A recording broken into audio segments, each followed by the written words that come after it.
Where there's darkness, there will be bright light. Where there's meekness, there will be might.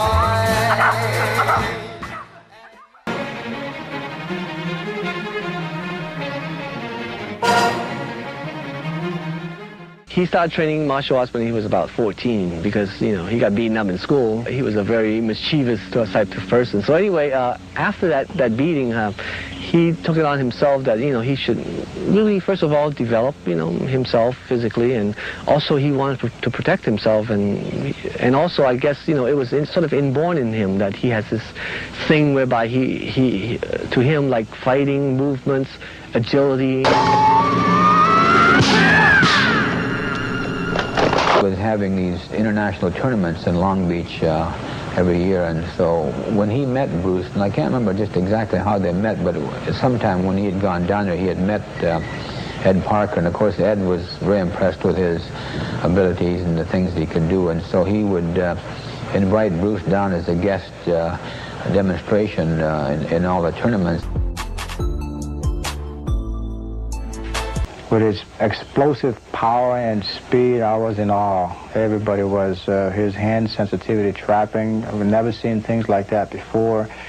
His grappling, his punching, his kicking were never seen before, witnessed.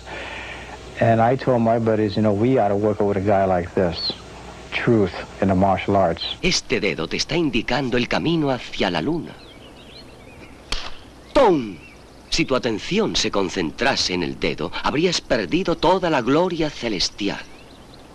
And you could see this, but you couldn't react in time. And I remember seeing, you know, again, Bruce reach out there, and my uncle just snatched his hand back like this. Well, my uncle, having the sense of humor too, he was laughing. He was like, "I got you this time, Bruce." But then Bruce says, "Open your hand, Fred." He opened it, and there was a dime in there. And then Bruce had the pen. He kind of ran people around the set nuts because he was always doing his kicks and this, that, and the other. And I remember a number of times I was standing there watching the thing, you know, like this, and I'd feel he had jumped up in the air and reached out with his toe and ticked you on the ear, you know. Well, that stopped when one of the grips was standing there, and just as he did it, he turned to the right, and the guy hit him in the jaw and dislocated. That first you're learning the art, okay, and then you're practicing it and become good at it. The big time experience, and then finally you try to improve it, to changing it, okay. It's a changing, you have to come from within yourself, and you cannot really look to outside, and that's the meaning of changing.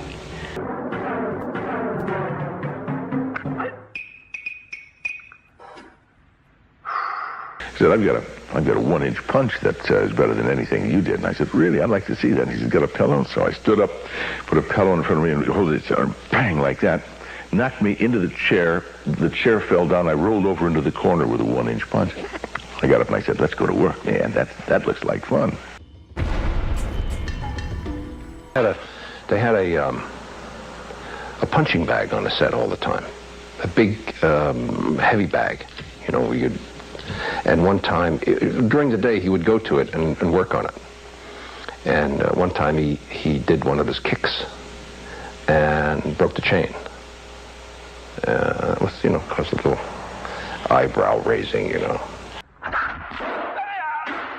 He was saying, okay, now this is the way you do it. You understand? Again, whoop, bang, and he kicked this bag. I guess it was about a 150-pound bag. And it went flying out busted it in the middle. It went flying out into the lawn. Well, it was filled with rags, and we were picking up rags for months around there, little bits and pieces of rags. It was all over the lawn. And that was really an astounding, and it shocked him as much as it. He said, "Oh, I'm sorry." 呢個世界只有一個李小龍，冇可能有第二個。如果邊個想做李小龍嘅，